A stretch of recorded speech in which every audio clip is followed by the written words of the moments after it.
اس کے بعد عروہ بن مسعود صحابہ کرام رضی اللہ عنہم کو دیکھنے لگا اور پوری لشکر کو دیکھا اور وہاں سے روانہ ہو گیا۔ عروہ بن مسعود نے حدیبیہ کے میدان میں صحابہ کرام رضی اللہ عنہم کی حیرت انگیز اور تعجب خیز عقیدت اور محبت کا جو منظر دیکھا تھا، اس نے اس کے دل پر بڑا عجیب اثر ڈالا تھا۔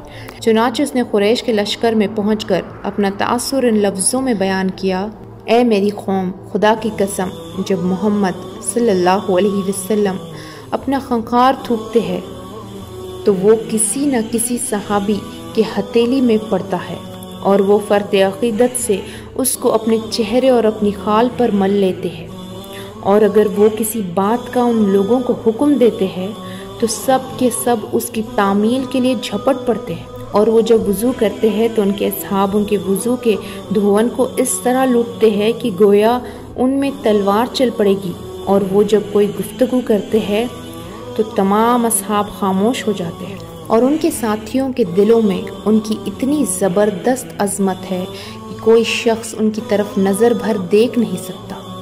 اے میری قوم، خدا کی قسم، میں نے بہت سے بادشاہوں کا دربار دیکھا ہے، میں کیسروں، کسریٰ اور نجاشی کے درباروں میں بھی باریاب ہو چکا ہوں، مگر خدا کی قسم میں نے کسی بادشاہ کے درباریوں کو اپنے بادشاہ کی اتنی تعظیم کرتے ہوئے نہیں دیکھا ہے جتنی تعظیم محمد صلی اللہ علیہ وسلم کے ساتھی محمد صلی اللہ علیہ وسلم کی کرتے ہیں۔ عروہ بن مسعود کی یہ گفتگو سن کر قبیلہ بنی کنانہ کے ایک شخص نے، جس کا نام حلیس تھا، کہا کہ تم لوگ مجھ کو اجازت دو کہ میں ان کے پاس جاؤں۔ قریش نے کہا کہ ضرور جاؤ۔ چنانچہ یہ شخص جب بارگاہ رسالت کے قریب پہنچا تو آپ صلی اللہ علیہ وسلم نے صحابہ کرام رضی اللہ عنہم سے فرمایا کہ یہ فلاں شخص ہے اور یہ اس قوم سے تعلق رکھتا ہے جو قربانی کے جانوروں کی تعظیم کرتے ہیں، لہٰذا تم لوگ قربانی کے جانوروں کو اس کے سامنے کھڑا کر دو اور سب لوگ لبیک پڑھنا شروع کر دو۔ اس شخص نے جب قربانی کے جانوروں کو دیکھا اور احرام کی حالت میں صحابہ کرام رضی اللہ عنہم کو لبیک پڑھتے ہوئے سنا تو کہا کہ سبحان اللہ، بھلا ان لوگوں کو کس طرح مناسب ہے کہ بیت اللہ سے روک دیا جائے۔ وہ فوراً ہی پلٹ کر کفار قریش کے پاس پہنچا اور کہا کہ میں اپنی آنکھوں سے دیکھ کر آ رہا ہوں کہ قربانی کے جانور ان لوگوں کے ساتھ ہے اور سب احرام کی حالت میں ہے، لہٰذا میں کبھی بھی یہ رائے نہیں دے سکتا کہ ان لوگوں کو خانہ کعبہ سے روک دیا جائے۔ اس کے بعد ایک شخص کفار قریش کے لشکر میں سے کھڑا ہو گیا جس کا نام مخرج بن حفص تھا۔ اس نے کہا کہ مجھ کو تم لوگ وہاں جانے دو۔ قریش نے کہا تم بھی جاؤ۔ چنانچہ یہ چلا۔ جب یہ نزدیک پہنچا تو حضور صلی اللہ علیہ وسلم نے فرمایا کہ یہ مخرج ہے، یہ بہت ہی برا آدمی ہے۔ اس نے آپ صلی اللہ علیہ وسلم سے گفتگو شروع کی۔ ابھی اس کی بات پوری بھی نہ ہوئی تھی کہ ناگہاں سہیل بن عمرو آ گیا۔ اس کو دیکھ کر آپ صلی اللہ علیہ وسلم نے نیک فالی کے طور پر یہ فرمایا کہ سہیل آ گیا، لو اب تمہارا معاملہ سہل ہو گیا۔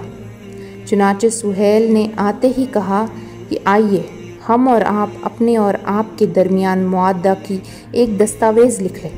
حضور صلی اللہ علیہ وسلم نے اس کو منظور فرما لیا اور حضرت علی رضی اللہ عنہ کو دستاویز لکھنے کے لیے طلب فرمایا۔ سہیل بن عمرو اور حضور صلی اللہ علیہ وسلم کے درمیان دیر تک صلح کی شرائط پر گفتگو ہوتی رہی۔ بالآخر چند شرطوں پر دونوں کا اتفاق ہو گیا۔ حضور صلی اللہ علیہ وسلم نے حضرت علی رضی اللہ عنہ سے ارشاد فرمایا کہ لکھو بسم اللہ الرحمن الرحیم۔ سہیل نے کہا کہ ہم رحمان کو نہیں جانتے، تو آپ ہمارا اور آپ کا پرانا دستور لکھیے۔ مسلمانوں نے کہا کہ ہم بسم اللہ الرحمن الرحیم کے سوائے دوسرا کوئی لفظ نہیں لکھیں گے، مگر حضور صلی اللہ علیہ وسلم نے سہیل کی بات مان لی۔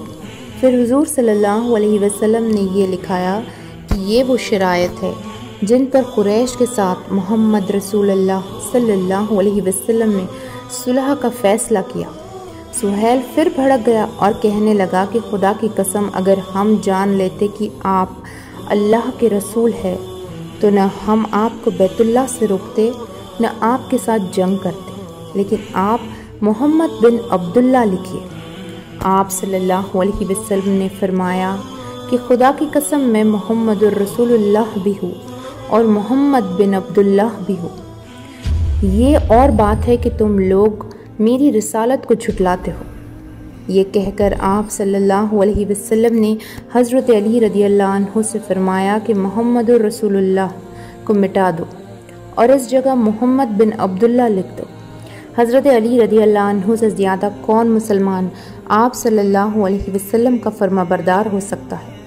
لیکن محبت کے عالم میں کبھی کبھی ایسا مقام بھی آ جاتا ہے کہ سچے محب کو بھی اپنے محبوب کی فرما برداری سے محبت کے جذبے میں انکار کرنا پڑتا ہے۔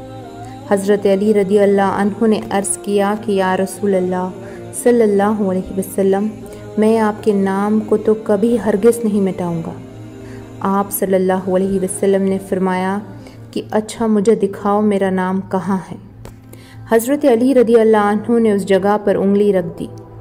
آپ صلی اللہ علیہ وسلم نے وہاں سے رسول اللہ کا لفظ مٹا دیا اور صلح کی تحریر مکمل ہو گئی۔ اس دستاویز میں یہ طے کر دیا کہ فریقین کے درمیان 10 سال تک لڑائی بالکل موقوف رہے گی۔ صلح نامہ کی باقی دفعات اور شرطیں یہ تھی کہ مسلمان اس سال بغیر عمرہ ادا کیے واپس چلے جائیں۔ آئندہ سال عمرہ کے لیے آئے تو صرف 3 دن مکہ میں ٹھہر کر واپس چلے جائے۔ تلوار کے سوائے کوئی دوسرا ہتھیار لے کر نہ آئے، تلوار بھی تھیلے میں بند ہو۔ مکہ میں جو مسلمان پہلے سے مقیم ہیں ان میں سے کسی کو اپنے ساتھ نہ لے جائے، اور مسلمانوں میں سے اگر کوئی مکہ میں رہنا چاہے تو اس کو نہ روکے۔ کافروں یا مسلمانوں میں سے کوئی شخص اگر مدینہ چلا جائے تو واپس کر دیا جائے، لیکن اگر کوئی مسلمان مدینے سے مکہ میں چلا جائے تو وہ واپس نہیں کیا جائے گا۔ قبیلہ عرب کو اختیار ہوگا کہ وہ فریقین میں سے جس کے ساتھ چاہے دوستی کا معاہدہ کر لے۔ یہ وہ شرطیں تھیں، لیکن یہ شرطیں ظاہر ہے کہ مسلمانوں کے سخت خلاف تھی، اور صحابہ کرام رضی اللہ عنہم کو اس پر بڑی زبردست ناگواری تھی، مگر وہ فرمان رسالت کے خلاف دم مارنے سے مجبور تھے۔ لیکن اس صلح میں اللہ تعالیٰ نے فتح مبین کی بشارت دی ہے، تو اس کے بارے میں ہم آگے ویڈیوز میں جانیں گے۔ تب تک کے لیے اپنا خیال رکھیے، ملتے ہیں اگلے ویڈیو میں۔ اللہ حافظ۔